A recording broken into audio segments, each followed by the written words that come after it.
Türkmenistanda azyk önümleriniň bahasy ýyzygiderli ýokarlanýar. Birnäçe günden bäri bahalar günsaýyn üýtgäp durýar. Bu aralykda paýtagtyň supermarketlerinde mata, eşik we gap-çanak ýaly önümler arzanladylan bahadan satylýar. Azatlyk radiosynyň Aşgabatdaky habarçysynyň sözlerine görä, azyk önümleriniň käbir görnüşleri bir günde ortaça 40% ýokarlanypdyr. Düýn her kilogramy 5 manada satylan pomidor şu gün 7 manat, düýn 8 manat bolan hyýar şu gün 9 manat. Kiwi öňki 15 manatdan 30 manada ýetdi. Meýwe suwunyň bahasy 10 manatdan 16 manada çenli ýokarlandy. Riýabatly daşary ýurt maýonezi 40 manatdan 50 manada çenli gymmatlady diýip habar çaýdýar. Onun sözlerine görä etiň bahasy bir näme durnukly bolmagynda galýar. Geçen hepdäniň ahirinde bahasy kesse ýokarlanmagyndan soň etiň häzirki döwlet tarapyndan kesgitlenen bahasy üýtgäpsiz 1 kilogramy 70 manat derejesinde galýar. Bu Merkezi Bankyň kursy boýunça 20 dollara barabardyr. Bu bahadan et önümleriniň düzümi dürli bolup bilýär. Habarçylaryň sözlerine görä ýurdun vilayetlerinde gaba salynıp satylýan etiň düzüminde bagyr öýkün ýaly bölekleri hem goşulýar. Bu aralykda 30 dekabrda ýerden Aşgabatda teke bazarynda doňdurulan daşary ýurt etiň 1 kilogramy 35 manada satyldy. Satuw 1 sagatdan köp dowam etmedi, et hemme ýetmedi diýip habarçymyz aýtdy. Bahalaryň häzirki ýokarlanyşy subsidiýerlenen azyk önümleriniň narhyna da täsir etdi. Çäkli mukdarda satylýan subsidiýerlenen azyk önümleriniň käbir görnüşleri, hususan da ösümlik ýagy we şeker, soňky hepde tas 2 hisse ýokarlandy. Azyk paýlary öýlere eltilýän paýtagtyň tapawutlykda sebetlerde subsidiýerlenen bahalardan satylýan azyk önümleri tas ýok diýen ýaly vilayet ýaşaýjylarynyň täze ýylyň öňü tirasynda subsidiýerlenen önümleriň has köp satywa çykarylmagy baradaky umytlary ozalky ýyllaryň tejribelerinden tapawutlykda şu gezek başa barmady.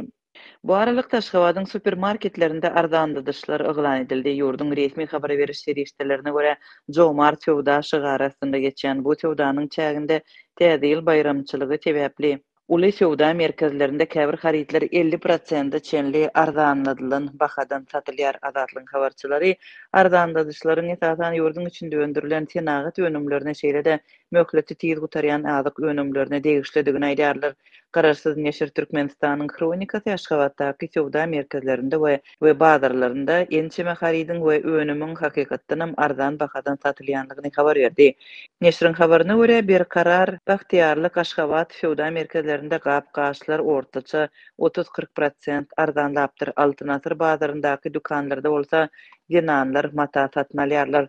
Öň 700 manatlyk pombar mahmalyň bir tikimligi indi 500 manada satylýar.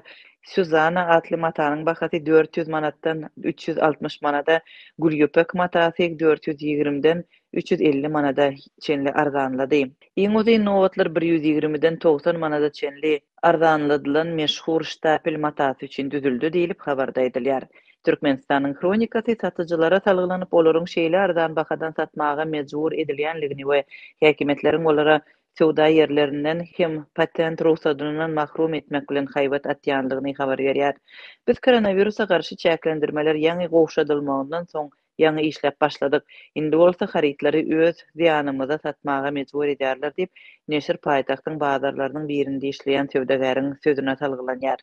Habarda Aşgabatda arzanladylan azyk önümleriniň arasynda 1 kilogramynyň bahasy 70 we 110 manat aralygyndaky süýjüleriň birnäçesi arzan bahadan satylýanlygy aýdylýar.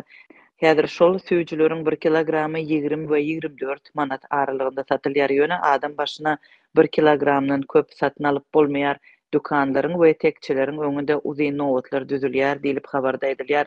Aşgabatda çöregiň uly nowatlary hem saklanýar. Döwlet dukanlarynda çörek satylanda adamlar ýerden sagat 5-den nowaty durýarlar. Sowda ýer sagat 6-da başlanýar we 1 sagatdan soň çörek gutarýar diýip bu arada 29 dekabrda habar beren Türkmenistanyň kronikasy neşri Aşgabatdaky dukanlaryň biriniň öňündäki nowatyň videosyny hem çap etdi.